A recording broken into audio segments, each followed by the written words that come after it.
जलन। ममता बहुत ही सीधी और प्यारी लड़की थी। वहीं सुनील एक सरल और आगे बढ़ने की सोच रखने वाला लड़का। सुनील, बेटा सुनील कहाँ है? अरे जरा एक गिलास पानी तो दे दो। हाँ माँ, अभी आया। क्या माँ, पानी तेरे सर के पास ही तो रखा है। क्या हो गया है, तबीयत खराब है क्या? अरे नहीं नहीं, वो उठने का मन ही नहीं कर रहा था, तो देखा ही नहीं। वैसे क्या कर रहा है? यहाँ बैठ ना मेरे पास। माँ पढ़ रहा था। वो क्या है ना, नौकरी में तो वक्त नहीं मिलता, अब ऑफिस से घर आकर ही तो वक्त मिलता है। अच्छा अच्छा, ठीक है, पढ़ ले जा बेटा। सुनील पढ़ लिख कर और आगे बढ़ना चाहता था, लेकिन माँ की तबीयत खराब देखकर सोचता है कि शादी ही कर ले। कब तक माँ का ख्याल वो अकेले रख पाएगा? तो एक दिन। माँ, ये ममता है, मैंने इससे शादी कर ली है। तुम्हारी तबीयत भी ठीक नहीं रहती, तो मैंने सोचा शादी कर लेता हूँ। घर संभालने वाली और तुम्हें संभालने वाली कोई आ जाएगी तो अच्छा रहेगा। माँ अचानक से सामने बहू देखकर हैरान रह जाती है। बेटा, ये क्या बात होती है? न बैंड, न बाजा, न दहेज, न शगुन, ऐसे कैसे बहू आ गई? माँ तू तो जानती है, मैं नौकरी के साथ पढ़ाई कर रहा हूँ, तो कहाँ से इतना पैसा बचा पाता कि धूमधाम से शादी करता।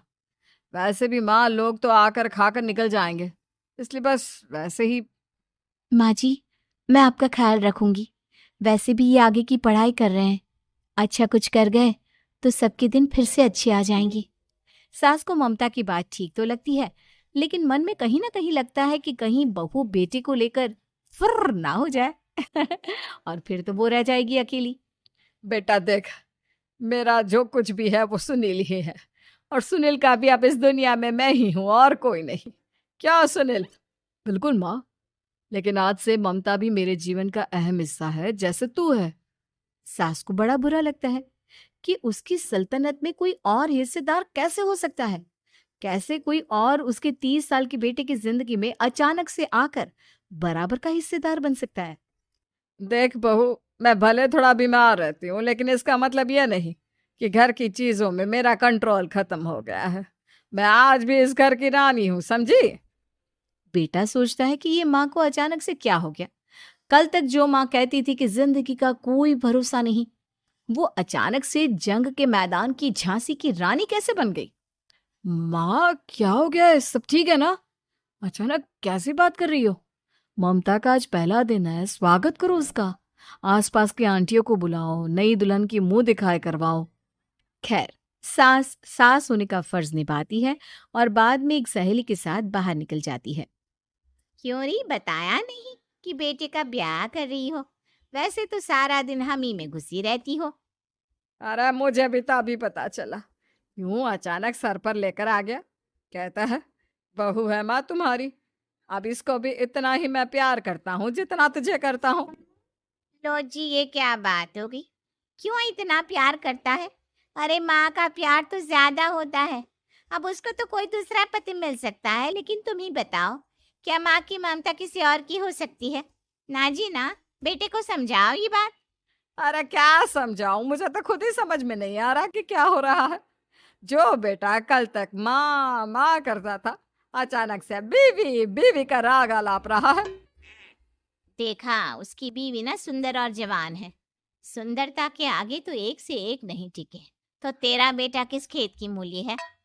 सास को भी समझ में आ जाता है कि बहू की सुंदरता के आगे माँ का प्यार किसी काम का नहीं।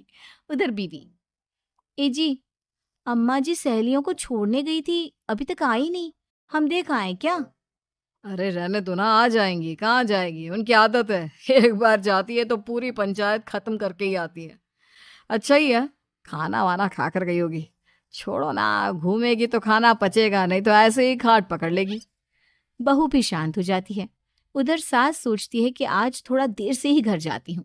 जब बेटा परेशान होकर ढूंढेगा तब मजा आएगा। बीवी को खुद ही पता चल जाएगा कि माँ के आगे उसकी दाल नहीं गलेगी। लेकिन वहीं दूसरी ओर घर पर, ए जी, माँ जी अभी भी नहीं आई। हमको तो घबराहट हो रही है कि क्या करें। जाकर पता करे किसी के घर। अच्छा, कहाँ जाओगी, ये भी बता दो। पहला दिन है तुम्हारा इस घर में, और एक ही दिन में मोहल्ला छानोगी क्या? हाँ, तो आप भी तो नहीं जा रहे हैं ना, हमको फिक्र हो रही है। अरे यार, ये रोज का है अम्मा का, खाओ और सो जाओ।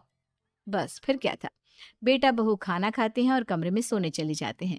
उधर जब सास को कोई देखने नहीं आता तो वो हार कर घर आ जाती है, जहां वो देखती है कि सारे घर की लाइट्स बंद है। सास को गुस्सा आता है। बहू, ममता बहू कहाँ हो? लेकिन सारे दिन की थकी बहू को ऐसी नींद आती है जैसे किसी ने भांग की गोली खिला दी हो। वो तो नहीं उठती। उठकर आ जाता है बेटा। अरे क्या बात है अम्मा, काहे चिल्ला रही हो? अरे सो जाओ ना, सुबह की थकी है बहू, वो सो रही है।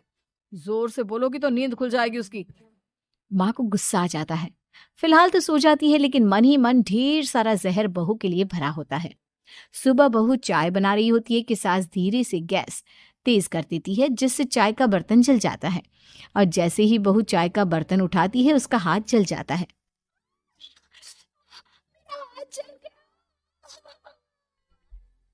वो जोर जोर से चिल्लाकर इधर उधर भागती है कि सास थोड़ी देर में उसके हाथ में पानी डाल देती है। हाय रे बहू, क्या कर रही हो? पहली बार रसोई छुई हो क्या? सासू माँ गलती से गैस तेज रह गई थी और बर्तन जल गया, जिससे मेरा हाथ जल गया।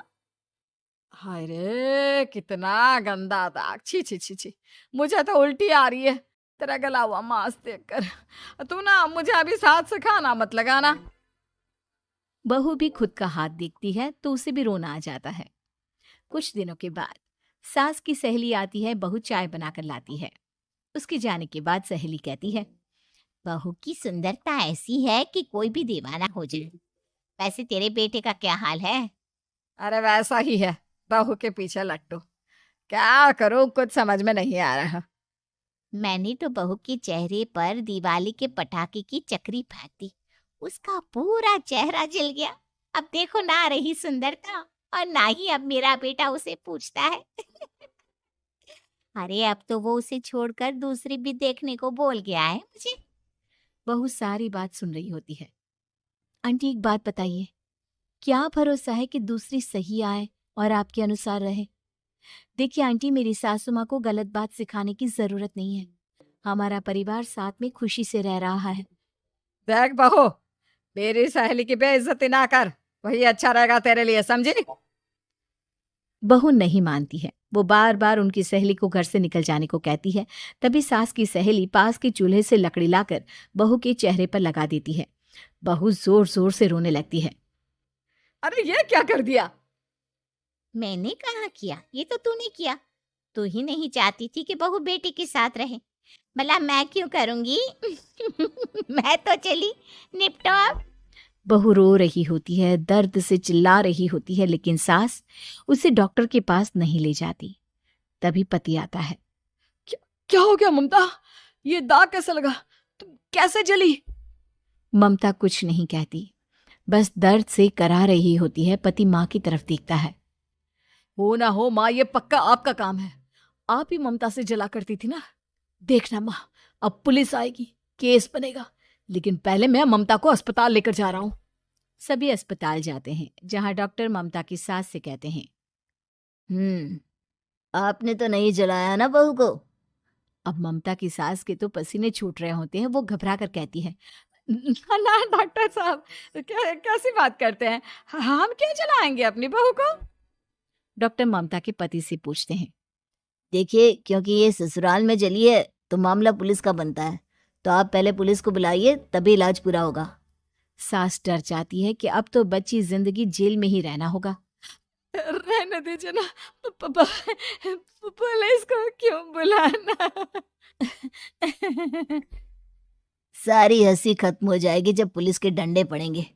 बहू को जलाना भले ही बहुत आसान हो, लेकिन उसके बाद सारी जिंदगी जेल की हवा खाना। सास डर जाती है। पुलिस आती है। पास लेटी दर्द से करा रही ममता स्टेटमेंट देती है। तो क्या हुआ था? कैसे जली आप? ममता पास खड़ी सास को देखती है। ब- ब- बेटी बताओ, कैसे जल गई तुम?